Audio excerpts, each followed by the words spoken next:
नमस्कार दोस्तों, स्वागत है आपका हमारे चैनल आसान भाषा में। तो आज का हमारा टॉपिक है impact of mining on the environment. तो चलिए शुरू करते हैं। सबसे पहले हम थोड़ा सा इंट्रोडक्शन ले लेते हैं कि माइनिंग होता क्या है। अब माइनिंग एक ऐसी प्रोसेस है जिसमें एक्सट्रैक्ट किया जाता है, निकाला जाता है मिनरल्स को और मेटल्स को। कहाँ से? अर्थ से। मतलब जो गुफा वगैरह है या कोई जंगल वगैरह है, वहाँ पे क्या है, अगर हम इंसानों को पता लग जाता है कि यहाँ पे मिनरल्स है, मेटल्स है, ठीक है, तो वो क्या है, उनकी खुदाई कर करके उनको निकालता है। तो और ये कॉमन मटेरियल्स कौन से निकालते हैं, माइन किए जाते हैं, जैसे कोयला हो गया, ठीक है, सोना हो गया, आयरन हो गया, कॉपर हो गया और लाइमस्टोन हो गया। इन सब के लिए क्या किया जाता है, माइनिंग की जाती है। बट ये जो माइनिंग की जाती है ये हमारे एनवायरनमेंट पे ना बहुत बुरा असर डालती है। तो अभी हम पढ़ेंगे तो कि जो इम्पैक्ट ऑफ माइनिंग है एनवायरनमेंट पे कौन कौन से हैं। तो चलिए शुरू करते हैं। अब यहाँ पे सारे मैंने क्या है इम्पैक्ट लिखे हुए हैं। डिफोरेस्टेशन है, लैंड डिग्रेडेशन है, ठीक है, water pollution, air pollution, loss of biodiversity, human health risk आता है, नॉइस एंड वाइब्रेशन भी जनरेट होता है वहां से। तो ये सारे क्या हैं, उसके इम्पैक्ट हैं। अब इनको एक एक करके थोड़ा सा हम डिटेल में पढ़ लेते हैं ताकि समझने में आसानी रहे। अब सबसे पहले तो आता है डिफोरेस्टेशन एंड लैंड डिग्रेडेशन। अब क्या, इसी जो माइनिंग करनी पड़ती है, ठीक है, करनी होती है, उसमें क्या है, ज्यादा से ज्यादा जंगल काटे काटे जाते हैं, ठीक है, ताकि वहां पे माइनिंग एक्टिविटी करी जा सके। इससे क्या होता है, जो मिट्टी है उसका कटाव हो जाता है, ठीक है, जिस उससे क्या होता है, वो मिट्टी का कटाव क्यों होता है, क्योंकि वहां से क्या है, वेजिटेशन है ना, जो वहां पे घास वगैरह जो भी है, ठीक है, जो भी वहां पे लगे हुए पेड़ पौधे लगे हैं, उनको क्या है, हटाया जाता है। तो उससे क्या है, सोil इरोजन भी बढ़ जाता है, जो मिट्टी का कटाव है। और जो लैंड है वहाँ की, जहाँ पे भी ये करी जाती है ना माइनिंग वगैरह, ठीक है, वो फार्मिंग के लिए बचती ही नहीं है। और वाइल्ड लाइफ भी उसके बाद वहाँ पे रह नहीं सकती है, मतलब फिट नहीं रह सकती है वहाँ पे, वो बिल्कुल भी तरीके से जो फार्मिंग वगैरह सब कुछ वहाँ पे ना तहस नहस ही हो जाता है, जो भी काम करा जा सकता था वहाँ पे। अब उसके बाद आता है वाटर पोल्यूशन।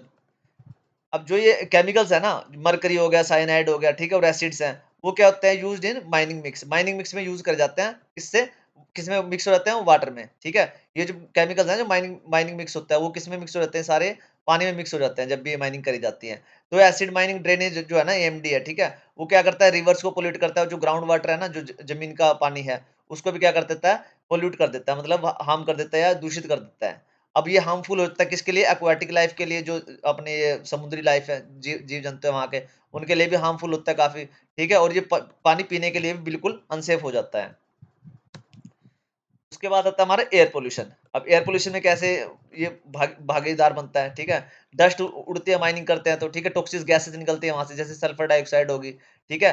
माइनिंग जब भी करेंगे ना, तो ये गैसेस रिलीज होती है वहां से माइनिंग के दौरान, ठीक है। अब ब्लास्टिंग करते हैं वहां पे, और ट्रांसपोर्टेशन होता है, वहां ट्रक भर भर के जाते हैं, तो उससे क्या है, ज्यादा जो एयर पोल्यूशन है वो क्या होता है, इंक्रीज हो जाता है। अब इससे क्या है, कई सारे लोगों को वहां पे रेस्पिरेटरी सांस लेने में दिक्कत होती है, ठीक है, जो भी ह्यूमंस है वहां पे, ये जानवर वगैरह रहते हैं, ठीक है, वहां पे ज्यादातर लोगों को ना रेस्पिरेटरी दिक्कत पाएगी ही पाएगी। अब इसमें और क्या होता है, इससे लॉस ऑफ बायोडायवर्सिटी। अब डिस्ट्रक्शन ऑफ हैबिटेट करोगे आप, अगर वहां पे जहाँ पे भी जीव जंतु रह रहे हैं वहां पे जाकर डिस्ट्रक्शन करोगे उनके घर का, ठीक है, प्लांट्स का हो गया, ठीक है, एनिमल्स का हो गया, वहां पे उनको जाके सबको तोड़ फोड़ करके, मतलब माइनिंग करना शुरू कर दोगे वहां पे, तो उससे क्या होएगा, जो इंडेंजर्ड स्पीसीज है ना, वो डिसअपियर होने के कगार पे आ जाती हैं माइनिंग के वजह से। तो सरकार को इसमें प्रोटेक्शन का कुछ लगाना चाहिए, बट ऐसा तो कुछ है नहीं है। तो ये भी जो इंडेंजर्ड स्पीसीज है ना, जो खतरे में स्पीसीज लुप्त होने वाली हैं, वो भी क्या है, डिसअपियर के कगार पे आ चुकी हैं माइनिंग की वजह से। और क्या है, disruption in the food chain. अब जो फूड चेन है ना, वो भी क्या है, इस पे इफेक्ट हो जाती है इकोसिस्टम की, क्योंकि कहीं पे अगर आपने पूरा एक जंगल का जंगल तबाह कर दिया, तो उस पे जो डिपेंडेंट बंदे हैं, ठीक है, फूड चेन का जो पार्ट है, ठीक है, जो जंगल में रह रहे हैं, वो क्या है, वो सारे इकोसिस्टम को बिगाड़ के रख देता है।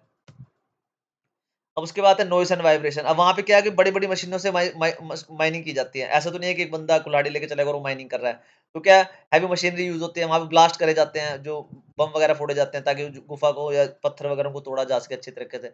उन्हीं में से तो फिर मिनरल्स निकलते हैं ना, तो उससे क्या है कि लाउड नॉइस निकलता है, बहुत ज़्यादा शोर निकलता है। और क्या होता है, ये वाइल्ड लाइफ को डिस्टर्ब करता है, और जो नियर बाय कम्युनिटीज़ है ना, जो आस-पास के लोग रह रहे हैं सारे वहाँ पे, उनको भी क्या करता है, डिस्टर्ब करता है बहुत ज़्यादा। और ये क्या है, उनके अंदर स्ट्रेस, जैसे एकदम से साउंड होएगा, इतना बम धमाकों का साउंड होएगा, तो क्या है, उनके अंदर स्ट्रेस आ जाती है इससे, और उनको कईयों को तो हियरिंग प्रॉब्लम भी हो जाता है, सुनने में भी दिक्कत होने लग जाती है कई इंसानों को। तो जो ये नॉइस वाइब्रेशन होता है डेटा माइन खाली माइनिंग से। डेटा माइनिंग अलग है भाई, देखना, इसको मिक्स कर मत कर देना। Climate change impact. अब इस पे क्लाइमेट चेंज पे क्या इम्पैक्ट पड़ता है? अब क्योंकि जब वहाँ पे माइनिंग करे जाते हैं ना, तो ग्रीन हाउस गैसेस रिलीज़ होती है वहाँ से, CO2 हो गया, ठीक है, मीथेन होगी, CH4, ठीक है, वहाँ से बहुत ज़्यादा रिलीज़ होती है। तो ये क्या है, ग्रीन हाउस गैसेस हैं। ये कहते हैं क्लाइमेट चेंज में बहुत बड़ा मतलब फैक्टर हैं जो पूरे विश्व को गर्म कर रही है ना, तो ये गैसेस बहुत ज़्यादा बड़ा फैक्टर है उसमें, ठीक है? और जबकि जो फॉसिल फ्यूल की माइनिंग है ना, जैसे कोयल हो गया, कोयला निकालना हो गया, तेल हो गया, ये और भी ज़्यादा ग्लोबल वार्मिंग के लिए उसको वर्सन कर देते हैं, मतलब बहुत ज़्यादा उसको दिक्कत को बढ़ा देते हैं, जो ग्लोबल वार्मिंग की दिक्कत है। अब ये क्या contribute to extreme weather conditions. अब इस ग्लोबल वार्मिंग से क्या हो रहा है, जो क्लाइमेट चेंज हो रहा है ना, उससे कहीं-कहीं पे एक्सट्रीम वेदर कंडीशंस देखने को मिल रही है। जैसे बारिश हो रही है तो बहुत ज़्यादा बारिश हो रही है, जितनी आज तक कभी नहीं हुई। गर्मी पड़ रही है तो ऐसी गर्मी पड़ रही है कि कभी ज़िंदगी में गर्मी पड़ी। अब 2023 था, वो दुनिया आज तक जितनी जब से इंसानियत आई है ना, वो इंसानियत का सबसे गर्म साल था, ठीक है? 2023। 2024 उससे भी गर्म था। अब जो 2025 आ रहा है, ये उससे भी गर्म है। तो मतलब ये बढ़ता ही जा रहा है, जो 2030 तक का यूएन ने जो टारगेट दे रखा था ना कि 1.5 डिग्री से ऊपर नहीं जाना है, वो 2025 में क्रॉस कर चुके हैं हम।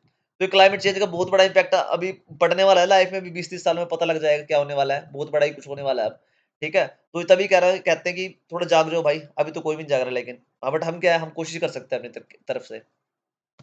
अब उसके बाद आता है वेस्ट जनरेशन। अब वेस्ट जनरेशन क्या है, वहाँ से क्या है, ऐसा तो नहीं है कि वहाँ से मिनरल्स ही निकल रहे हैं, ठीक है? वहाँ से काफ़ी सारे कबाड़े कबाड़े टाइप की जो रॉक्स है वो भी निकलते हैं, स्लज भी निकलता है काफ़ी सारा, ठीक है? जो मतलब वेस्ट मटेरियल होता है वहाँ से जो प्रोड्यूस होता है, ठीक है? अब इनका क्या है, इम्प्रॉपर डिस्पोज़ल होता है इनका, ठीक है? और ये लॉन्ग टर्म में क्या करता है, पॉल्यूशन ही क्रिएट करता है, क्योंकि इनको रखने के लिए स्पेस तो होता नहीं है, इनको कहीं पे फेंक देते हैं ऐसे ही।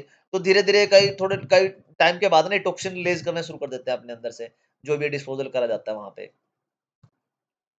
अब उसके बाद क्या आता है ह्यूमन हेल्थ रिस्क, ठीक है? अब ह्यूमन हेल्थ रिस्क पे क्या है, जो मिनरल्स है और रॉक्स हैं, सॉरी जो लोकल्स हैं, जो माइनर्स हैं, ठीक है? जो सॉरी मिनरल बोल दिया इसको मैंने। माइनर्स है और लोकल जो खुदाई करने वाले हैं और जो लोकल जो आस-पास रह रहे हैं, वहाँ पे क्या है, लंग डिसीज़ होते हैं, फेफड़े की दिक्कत होगी, सांस में दिक्कत है, सिलिकोसिस नाम की बीमारी हो जाती है उनको, ठीक है? अब जहाँ पे भी आप देखोगे ना, जहाँ पे न्यूक्लियर प्लांट लगा है, वहाँ पे भी बंदों को दिक्कत है, जहाँ पे माइनिंग के प्लांट लगे हैं, वहाँ पे भी दिक्कत है, जहाँ पे थर्मल प्लांट है, किसी भी चीज़ के प्लांट लगे हुए हैं ना, आस-पास के लोग वहाँ पे सफ़र कर ही रहे हैं, बट कुछ कहते नहीं है, सरकार भी कुछ नहीं करती इसके लिए। हमें तो एटलीस्ट अपनी आवाज़ उठानी चाहिए इसके लिए। और क्या है, इसमें कंटामिनेटेड वाटर रहता है, वो काफ़ी सारे जैसे कैंसर जैसी डिसीज़ को कॉज़ करता है। वो कंटामिनेटेड मतलब वो जो दूषित पानी होता है जो-सा। और क्या है, पूरा वर्किंग कंडीशंस होती है वहाँ पे, जो वहाँ पे काम कर रहे हैं उनकी बहुत ज़्यादा गंदी कंडीशन होती है। वहाँ पे मतलब कोई फैसिलिटी वगैरह नहीं होती। उनके एक्सीडेंट भी होते रहते हैं और इंजरीज़ भी होते रहते हैं उनको। तो इस पे भी कोई ध्यान नहीं दिया जाता।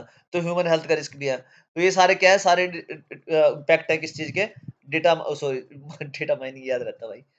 सारे किस चीज़ के इम्पैक्ट है, माइनिंग के, जो हमारे किस पे, एनवायरनमेंट पे पड़ रहे हैं। अब कंक्लूज़न क्या निकलता है इसका? कंक्लूज़न ये निकलता है कि भाई माइनिंग ज़रूरी है, ठीक है? बट ये क्या है, रिस्पॉन्सिबिलिटी से करनी चाहिए। जो कि बंदे मतलब अपनी भूख में घुसे पड़े हैं, पागल हुए पड़े हैं, भई अपना भोगना है पूरी पृथ्वी को, खत्म करना है, ठीक है? जो अमीर-अमीर लोग हैं। अब एनवायरनमेंट और ह्यूमन हेल्थ क्या है, ये सबसे पहले प्रोटेक्ट होनी चाहिए, उसके बाद आप माइनिंग कर सकते हो रिस्पॉन्सिबिलिटी से। अब सस्टेनेबल माइनिंग करोगे तो यही एक तरीका है आगे जाने का, अदरवाइज़ इसका कोई तोड़ नहीं है भाई। तो ओके बच्चों, thanks for watching. Please like share and subscribe आसान भाषा में। अगर आपको टॉपिक अच्छा लगा हो तो प्लीज यार शेयर कर देना कहीं पे, ठीक है? अगर कोई डाउट हो टॉपिक में तो वो भी आप मेरे से कमेंट करके पूछ सकते हो। ये पीपीटी चाहिए हो तो भाई पेड है, ठीक है? तो वो भी आप मेरे को पूछ सकते हो कि कैसे मिलेगी।